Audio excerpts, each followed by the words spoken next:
Good নুন বন্ধুরা, আজকে এই শিমগুলি দিয়ে একটা তরকারি রান্না করব। সেটা হলো শিম বড়ি বানাবো। আর ধনিয়া পাতা লাগবে, রসুন লাগবে, আর কাঁচা লঙ্কা লাগবে। ফোড়নে দেব কালো জিরে। রান্নাটা খুবই সহজ, কিন্তু খেতে ভীষণ স্বাদ হয়। শিম বড়ি শীতের দিনে তো খুবই ভালো লাগে, আর শীতটা তো চলেই গেল প্রায়।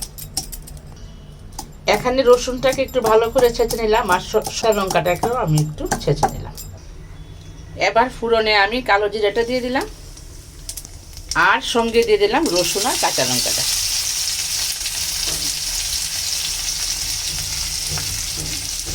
আমি সবসময় শিলনোড়ায় একটু বাটতে আমার ভীষণ ভালো লাগে, রান্নাটা ভীষণ ভালো হয়। এই যে রসুনটা ভাজতে ভাজতে একটু সেন্ট বেরিয়ে যাবে রসুনের, তখন দিয়ে দিতে হবে শিমগুলি। সেন্ট বেরিয়ে গেছে, আর এখন দিয়ে দেবো সেই কেটে রাখা শিমগুলি। পাতলা শিমটা হলেই ভালো হয়, আর অনেকে আবার ভারী ভারী শিমগুলি দিয়েও খেতে ভালো লাগে।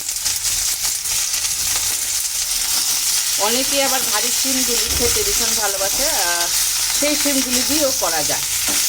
আর আমার কাছে সেই পাতলা শিমটা বেশি ভালো লাগে আর কি, তাই আমি পাতলা শিমটাই করেছি।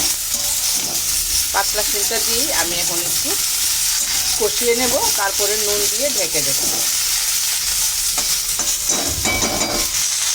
দিয়ে দিলাম এখন একটু নুন, আন্দাজ মতো 1 লিটার জলও দিয়ে দেবেন। হালকা করে একটু জল দিতে হবে, তাই দিয়েছি। এখন একটু ঢেকে দেব।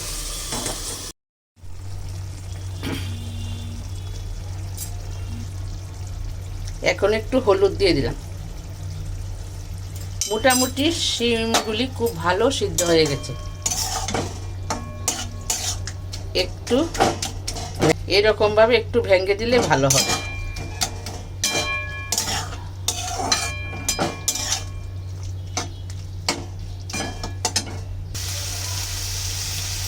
এবার আর দুটো কাঁচা লঙ্কা দিয়ে দিলাম ছিঁড়ে, যদি কারোর একটু ঝাল বেশি খেতে ইচ্ছে করে খাবে।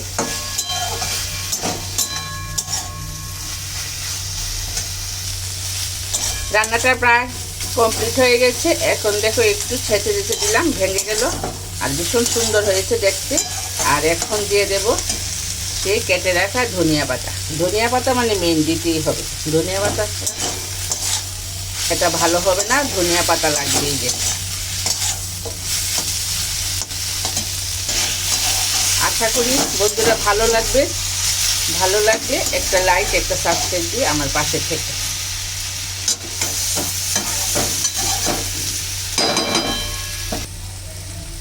এখন একটু চিনি দিয়ে দিলাম। এটা একবারে নামানোর আগে একটু দিয়ে নেড়ে নামিয়ে নিতে হবে।